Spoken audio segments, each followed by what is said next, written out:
Carl Jung once said, "What you resist persists."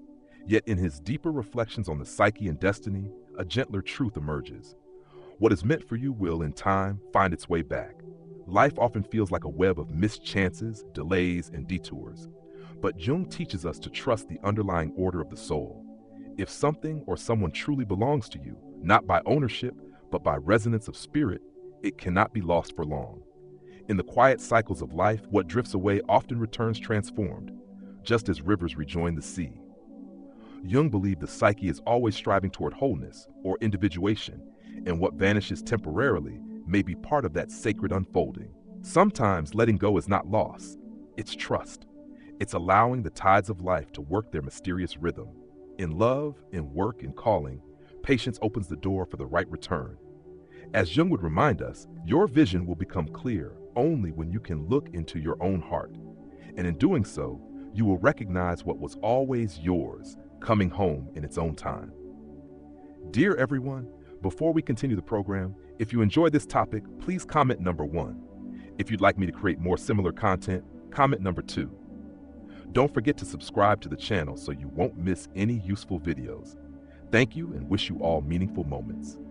Have you ever let something go and wondered if it would ever come back? A relationship that once felt like home, an opportunity that slipped through your fingers, a dream that dimmed under the weight of daily life. You ask yourself, was it ever really mine? And if it was, why did it drift away? These are the quiet questions we carry in the corners of our soul. We try to move on, but the ache of the almost still lingers.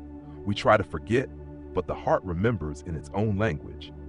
Carl Jung, the great Swiss psychologist, didn't believe these questions were meaningless. In fact, he believed they pointed to a profound truth about life, soul, and destiny. He said, "What you resist not only persists, but will grow in size. And by the same measure, what truly belongs to you will return. Not through force, not by holding on, but through the quiet currents of alignment." In this episode of Galactic Wisdom, we'll explore what it really means when Jung says, "What belongs to you will always return." We'll walk through 6 key insights grounded in Jungian psychology, real-life wisdom, and soulful reflection. Because sometimes, the things we thought we lost were only making their way back to us in a more complete form. Let's begin the journey. 1. The soul's compass, Jung's theory of individuation and the return to wholeness. When Carl Jung spoke of the soul, he didn't speak in abstract mysticism or academic distance. He spoke of it as something intimate, ever-present and real, an inner compass guiding us through a landscape far more intricate than logic can chart. He called this process individuation, the gradual unfolding of the true self over the course of a lifetime. At the core of individuation is the idea that we are not blank slates. We are born with seeds of potential, of longing, of destiny. Jung believed that we are each called in our own way to become who we truly are, not who the world told us to be, not even who we thought we were supposed to be, but who we already are in our depths. And that's where this phrase, "what belongs to you will always return," takes on its true meaning. Jung didn't just mean lost lovers or forgotten dreams. He meant the parts of the self that drift away during our journey, into the shadows, into the unconscious, into the distant fields of our past. He meant that anything truly woven into your essence will find its way back, not because you chase it, but because your soul will inevitably draw it home. The nature of loss isn't always what it seems. Let's consider something. How many times in your life have you thought you lost something forever, only to find it again, sometimes years later, in a new form? A talent buried beneath self-doubt, reignited in a moment of inspiration. A person you thought was gone from your life, suddenly reaching out. A dream from childhood, dormant for decades, returning with clarity. In Jung's language, this is not coincidence, it's teleology. The psyche, he argued, is goal-oriented. It's not just reacting to the world, it's always moving toward wholeness, often in ways we don't understand until later. What seems like loss may be a necessary separation, a detour, not a disappearance, a part of the journey that teaches us to see more clearly what truly belongs to us. And here's the key. We don't always recognize what belongs to us until we lose it. Shadow and separation. Why things leave, Jung spoke often about the shadow. the unconscious part of our psyche that holds all the things we've rejected, suppressed, or misunderstood.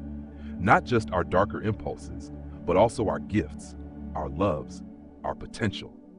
Sometimes, things leave our lives not because they were wrong, but because we were not ready to hold them. Have you ever looked back on a relationship and realized that you wouldn't have known how to receive it at that time? Or remembered a passion you abandoned because you didn't yet believe in yourself? Jung would say, it's not gone. It lives in your shadow, and when you are ready, it will emerge again. In this way, the return is not just external, it's internal. The people, dreams, and parts of ourselves that return often do so after we have changed, after we've become spacious enough to welcome them. Synchronicity and the return of what's meant for you. Jung also gave us the concept of synchronicity, the idea that meaningful coincidences occur when the inner world and the outer world align. These are the moments when life seems to conspire in our favor, when the right person appears at the right time, or a forgotten path suddenly opens again. When something returns to you, it's not always by your design. It's often through these moments of mysterious timing, when what's inside you begins to manifest outside of you. Have you ever felt that? A book that finds you when you need it most. A job offer that answers a longing you didn't even speak aloud. A second chance that feels eerily precise. That's synchronicity. That's the return, but only if we're listening. Letting go as an act of trust. So how do we navigate this paradox? How do we hold the truth that what belongs to us will return while still living with the ache of absence? Jung teaches us that letting go is not defeat. It's an act of trust. Trust in the psyche's wisdom, in the soul's timing. Trust that when we release something, we make space for it to return in its rightful form, or for something even more aligned to arrive. Letting go is not forgetting. It is remembering without clinging. It is saying, if this is mine in truth, it will find me again. And then continuing the work of becoming, of healing, of growing, of integrating. Because that is the one thing we can control, our own inner work, the readiness to receive. Think of your soul like a garden. Some seeds take longer to bloom. Some sprout only after long winters. But if the seed is yours, if it belongs to your path, it will grow in its own time. Carl Jung believed that every soul carries its own map, its own rhythm, its own gravity. What leaves is not lost, what waits is not wasted, and what belongs to you is already on its way home. So trust the return, even when it feels far, even when it hurts, even when you don't know how. What's meant for you is not gone, it's growing roots. 2. The mythic journey. Why the soul sometimes must let go to evolve. Why is it that life so often asks us to let go of the very things we long to hold? This question is central not only to Carl Jung's psychology, but to every great myth, every sacred story across cultures and time. In the language of myth, the hero must leave home before they can understand what home truly means. The lover must lose their beloved before they understand what love truly is. And the soul, our soul, must sometimes part from what it cherishes most, in order to become who it was meant to be. Jung saw our lives as mythic in nature, not in the sense of being fictional, but in being symbolically rich, spiritually guided, and psychologically deep. He wrote, "The privilege of a lifetime is to become who you truly are." But this becoming rarely follows a straight line. Instead, it follows the arc of the hero's journey. And in that journey, letting go is a sacred act. The archetypal journey of separation. The first major phase of the hero's journey, as described by Joseph Campbell and deeply influenced by Jung, is separation. The protagonist must leave the known world, the comforts of home, the familiar patterns, the assumed identities, to embark on something greater. But why is separation necessary? Because transformation cannot happen in stagnation. Because the self, as Jung described it, is not interested in comfort, it's interested in wholeness. And wholeness often requires disruption. In our lives, this may look like the sudden ending of a relationship that once defined us, losing a job that felt like our identity, a move, a breakup, a betrayal, a failure. These events seem like losses, but in Jungian terms, they are initiations. They are the beginning of a deeper process. Initiation and inner alchemy. When you let go of something, whether by choice or by force, you enter an initiatory space, a kind of liminal zone between who you were and who you're becoming. Jung saw this as the terrain of the inner alchemist. Just as lead must be broken down in fire to become gold, we must pass through the heat of loss, confusion, and longing to refine the self. This is not easy. It can feel like darkness, like emptiness, like abandonment. But something extraordinary is happening beneath the surface. You are no longer clinging. You are listening. You are no longer grasping. You are transforming. This process cannot be rushed, and the things you release during this phase, people, identities, dreams, are not gone forever. They are, in Jung's view, symbolically placed into the unconscious, where they begin to evolve alongside you. And if they are meant for you, they will return. Not in the same shape, but in one that fits the person you have become. Emptiness as fertile ground. There is a quote often attributed to Jung: "Your vision will become clear only when you can look into your own heart. Who looks outside dreams, who looks inside awakes." In the space after letting go, we are invited to turn inward. This is the sacred pause between death and rebirth, between the fall and the rising. And though it can feel like absence, Jung teaches us to treat this space as sacred. In the language of the psyche, emptiness is not a void to be feared. It is fertile ground, a clearing in which new insight can emerge, a cocoon before the wings. Ask yourself, what if the very thing I lost was the teacher I needed? What if my grief is the gate? What if the longing is the compass? The symbolic return of the lost. Here's where it becomes truly beautiful. Often after we have journeyed inward, after we have sat in the fire of letting go, what once left us returns, but not just as it was. It returns changed, and we receive it changed. This is the symbolic return Jung speaks of. The part of ourselves we abandoned reemerges. The dream we shelved shows up in a new career. The person we thought we lost finds their way back, not because we chased them, but because both of us evolved. And sometimes the return doesn't come in the form we expect. The love that once ended returns as a new relationship that carries the same soul lesson. The job we lost replaced by a calling more aligned with our values. The person we thought we couldn't live without leads us back to ourselves. Jung would say, the psyche does not waste energy. What is yours in essence will never be discarded. It is recycled through the unconscious, refined by life, and returned when you are ready to hold it with both hands and a clear heart. Surrender as spiritual intelligence. If this is true, if the soul has its own seasons, its own tides, then surrender is not weakness. Surrender becomes spiritual intelligence. It says, I trust that what's mine cannot be lost. It says, I honor the space between endings and beginnings. It says, I believe in the return, even if I don't yet see it. In letting go, we create a space wide enough for life to bring back to us what's aligned with our next evolution. Not the version we clung to, but the one we now truly need. The mythic journey is not about getting what we want. It's about becoming who we are. And sometimes to do that, we must lose what we thought we needed, so we can discover what we're truly made for. Jung understood that wholeness isn't found in holding on. It's found in trusting the wisdom of letting go. So if you are in a season of release, take heart. This is not the end of your story. It's the sacred middle, the soul's cocoon. And what belongs to you is not lost. It is on its way back to you, in a form your future self will recognize with grace. 3. The role of the unconscious. Why timing, not willpower, governs the return. So far, we've explored how letting go is not loss, but initiation. We've touched the mythic arc that calls the soul to evolve. But perhaps the most profound aspect of Carl Jung's teaching on what belongs to you will always return lies not in action, but in timing. A timing orchestrated not by the ego, but by the unconscious mind. Jung believed that the unconscious is not a chaotic basement of forgotten memories. He saw it as an intelligent, purposeful force, a psychic ecosystem teeming with meaning. It doesn't just store information, it shapes our dreams, synchronizes events, and nudges us toward what we most need to become whole. So when we ask why something hasn't come back yet, a love, a purpose, a calling, we are often asking from the ego's timeline. But the unconscious works on soul time, and soul time is always right on time. The ego wants to control, the psyche wants to heal. Our modern culture prizes action, hustle, and control. If we lose something, we're told to work harder to get it back.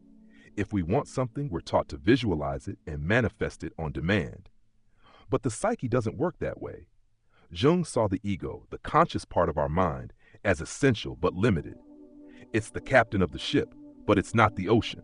The unconscious is that vast ocean, deep, mysterious, and wise. And sometimes what we think we want back is still being shaped below the surface. This is why forcing outcomes rarely works. You may chase a person, a dream, a title, and even get it, but it won't feel right if the inner readiness is missing. The ego might grasp, but the soul waits until the terrain is fertile. Jung called this psyche's need for integration. Before something returns, it must be ready to reintegrate into a new self, and so must you. Dreams, symbols, and inner clues. One of the ways the unconscious speaks is through dreams and symbols. Jungian analysis is deeply rooted in interpreting these inner messages, which often hold keys to our deepest longings and unresolved patterns. You might dream of a childhood home, an old friend, or an animal returning to you. These are not just mental replays, they are symbols of reintegration. The psyche is showing you what is ready to return, not literally, but energetically. Jung urged us to pay attention to these inner signals. Before anything returns in the outer world, it often reappears in the dream world. The unconscious begins the conversation. It asks, are you ready to receive what you once could not hold? So if something is stirring in your dreams, take note. It may be your soul rehearsing the return. Divine delay. Why you're not behind. In a world of instant gratification, we often feel like we're behind when life doesn't deliver what we want, when we want it. But Jung offers a liberating truth. There is no such thing as being behind on the soul's path. Timing is not accidental, it is archetypal. That is, certain psychological processes must unfold in specific phases of life. You cannot force them to happen early, nor can you truly miss them if they are meant for you. For example, some people don't find their calling until midlife, when the ego has softened and the inner voice grows louder. Some relationships only deepen after both individuals have walked their separate paths of growth. Some dreams only manifest when your inner foundation is strong enough to support them. Jung would say that if something hasn't returned yet, it's not a failure. It may be that the container isn't strong enough yet to hold the gift. This isn't punishment, it's protection. Synchronicity. When the soul says now, and then, often when you least expect it, it happens. You run into someone you hadn't seen in years. An idea you abandoned resurfaces with new relevance. A door opens that you had stopped knocking on. Jung called these moments synchronicities, meaningful coincidences that defy logic but feel deeply right. These are the moments when the unconscious and the outer world sync up, when the return becomes not only possible, but inevitable. Synchronicity is the soul's way of saying, now is the time for this return. Now you are ready. Now it will serve your wholeness. And that's the key. The return doesn't happen when you want it. It happens when it will support your growth. Patience as a sacred practice. Jung wrote, we cannot change anything until we accept it. Condemnation does not liberate, it oppresses. This speaks to the need for radical acceptance, accepting not only what is, but also what isn't here yet. Patience, then, is not passivity. It's active surrender. It's listening for the rhythms of the psyche. It's trusting that your inner garden knows when to bloom. You don't yank a seed from the soil to make it grow faster. You water it, you wait, you trust. In a world obsessed with speed, patience becomes a portal to soul alignment. And in that stillness, the unconscious does its work, reweaving, restoring, realigning. So if you're longing for something to return, ask yourself, am I the version of myself who can truly receive this now? What part of me still needs healing or integration before this is ready to return? What signs is my inner world giving me about timing, readiness, and growth? Carl Jung believed that all true returns begin within. The outer return is merely the reflection of an inner reunion, a part of yourself re-entering consciousness, stronger and more whole. And when it comes, it won't feel like something you had to chase. It will feel like something that always belonged to you, because it did. And now, you're finally ready. 4. Soul contracts and sacred echoes. How people and paths circle back. There's something mysterious about the people who enter our lives. Some arrive briefly, like comets, bright and brief, burning with intensity. Others linger like seasons, teaching, shaping, and eventually passing. And then there are those who leave, only to return later, as if on cue. Carl Jung believed that no meeting is random. In his view of the psyche, relationships are mirrors, reflections of what we need to see, feel, heal, or reclaim within ourselves. But more than that, he also touched on a mystical idea that many spiritual traditions speak of, the concept of soul contracts. These are not contracts in the legal sense, but in the energetic one. Agreements made on a level deeper than memory, before incarnation, or perhaps deep within the unconscious, between souls who are destined to meet, part, and sometimes find each other again. Let's explore how these soul connections and the sacred echoes they leave behind can help us understand why what belongs to us often returns. The soul contract, beyond time and logic. Have you ever met someone and felt as though you already knew them? There's a look in their eyes, a familiarity in their voice, a sense of recognition that bypasses the rational mind. Jung would say that's the language of the unconscious, a deep knowing that comes not from the intellect, but from the soul.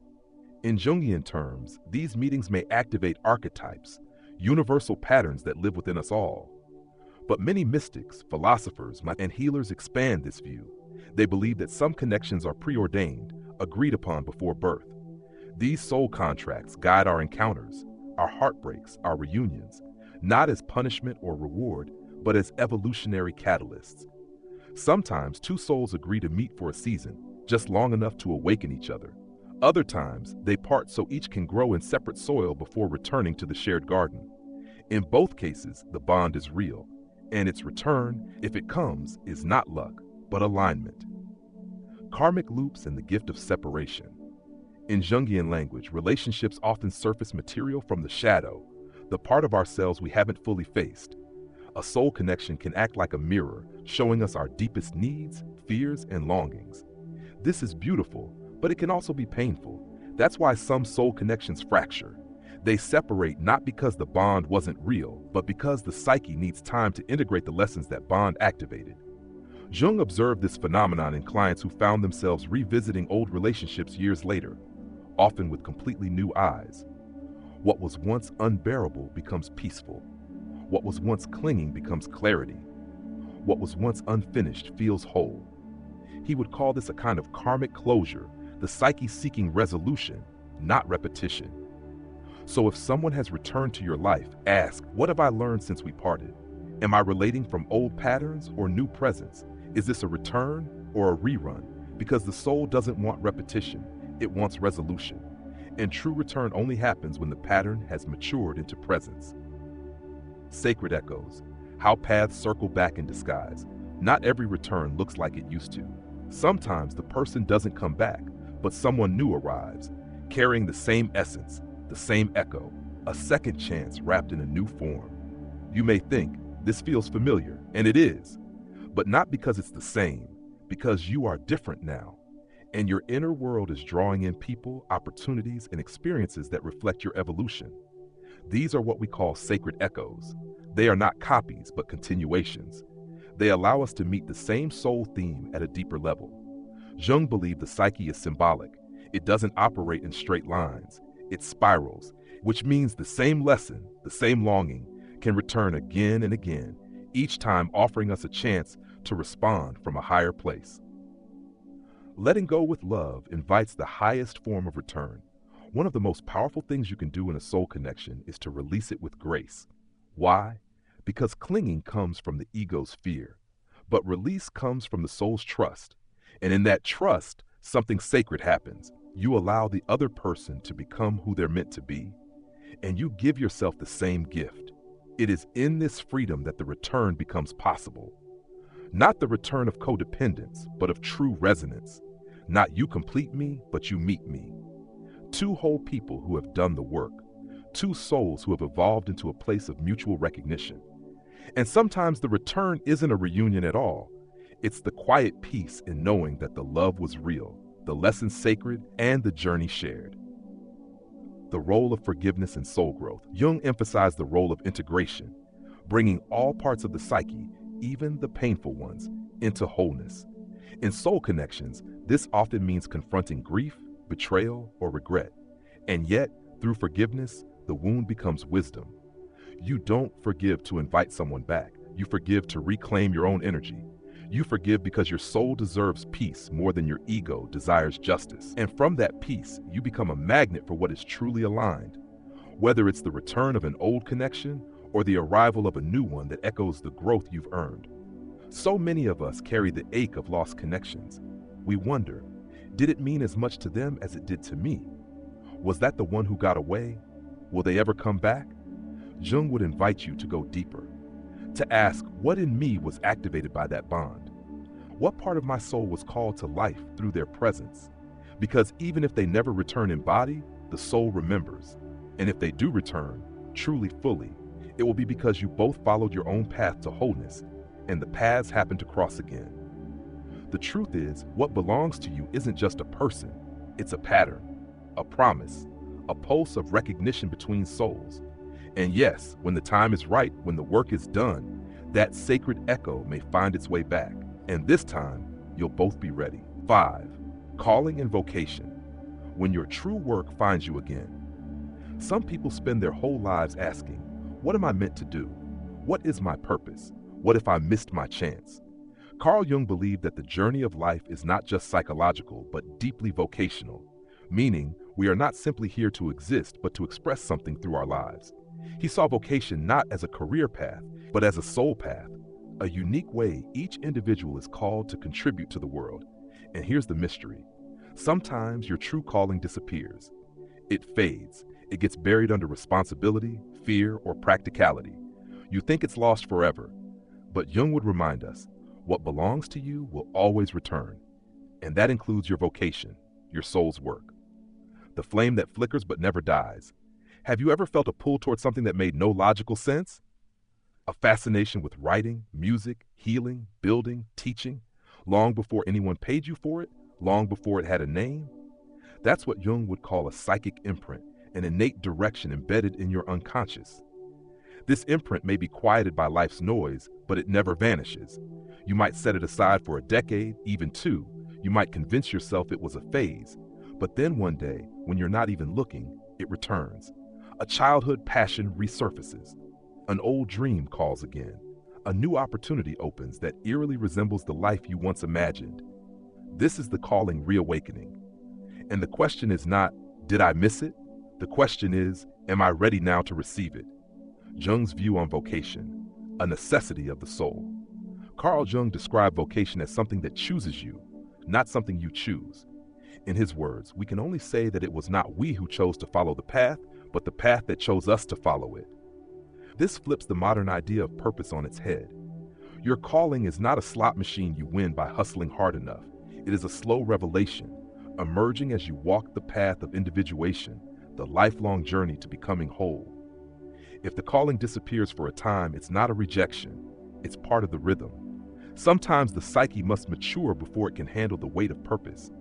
And when the time is right, the calling knocks again, but softer this time, wiser, clearer. The sacred delay of destiny. We live in a culture obsessed with early bloomers. We celebrate the young genius, the fast rise, the overnight success. But Jung knew better. He believed in the importance of the second half of life, a phase where deeper purpose often awakens. In his own life, he didn't publish some of his most profound work until midlife.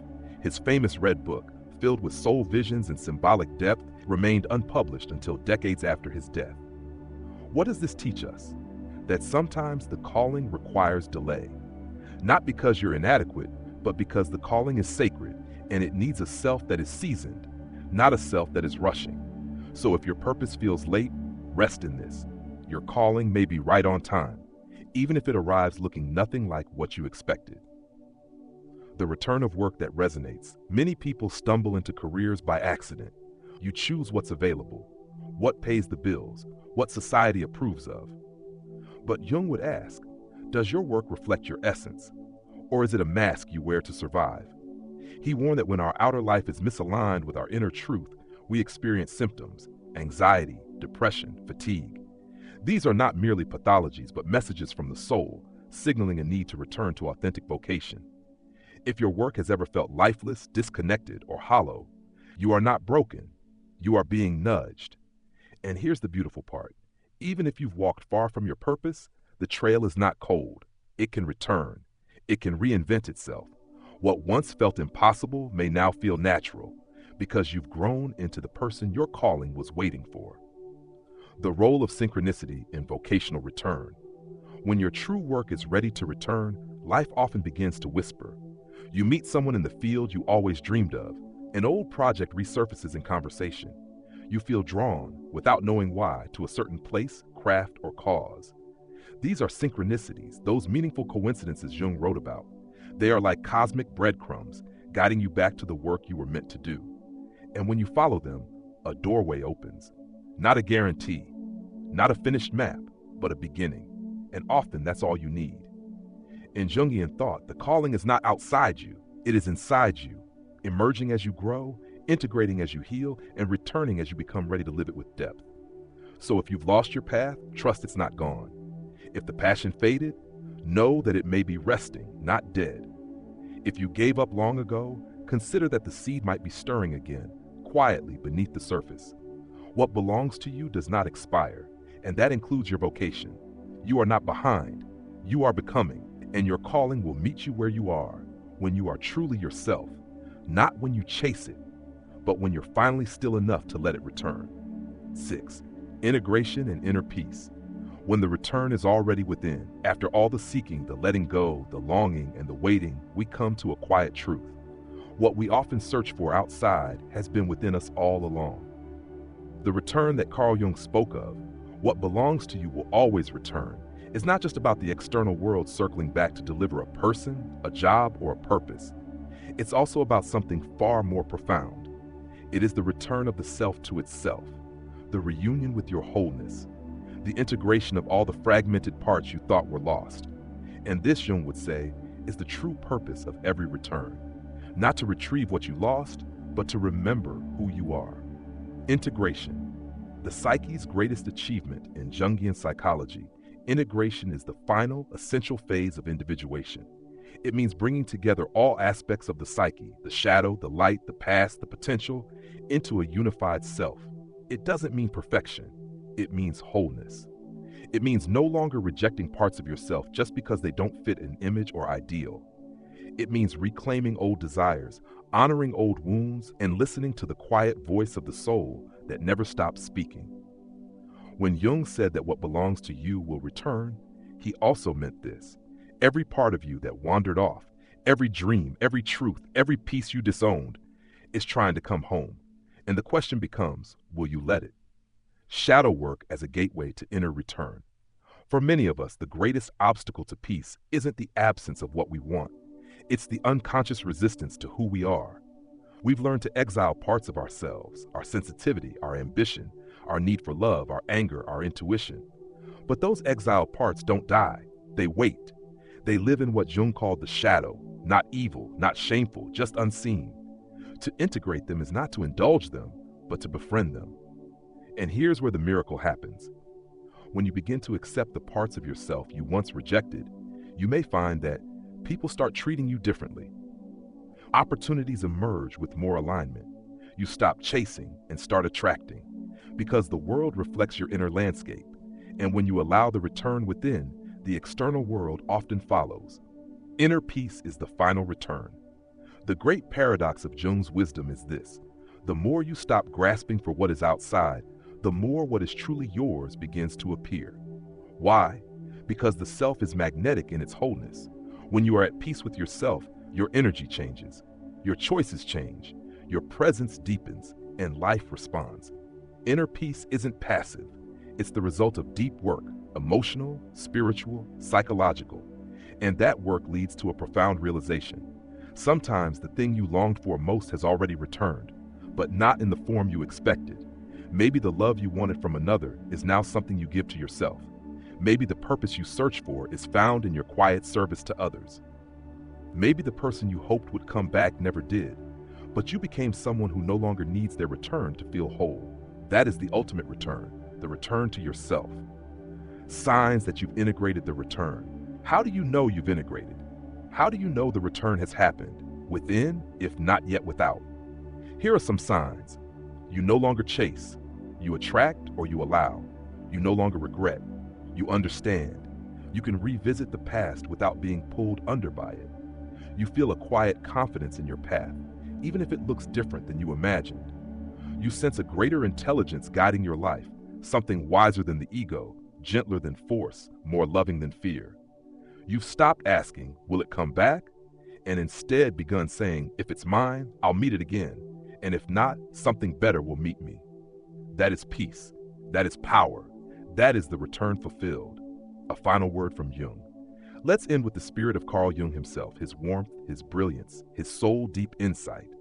He once wrote, "The privilege of a lifetime is to become who you truly are. And becoming who you are is the greatest return of all. Not to the past, but to your essence. Not to a person or a place, but to the truth. What belongs to you will always return, sometimes in the form of love, sometimes in the form of purpose, sometimes in the form of peace. And sometimes it was never gone at all. You simply had to become still enough to see that it was waiting for you all along." If this message resonated with you, take a deep breath and place your hand over your heart. There is nothing you need to force. There is nothing you need to chase.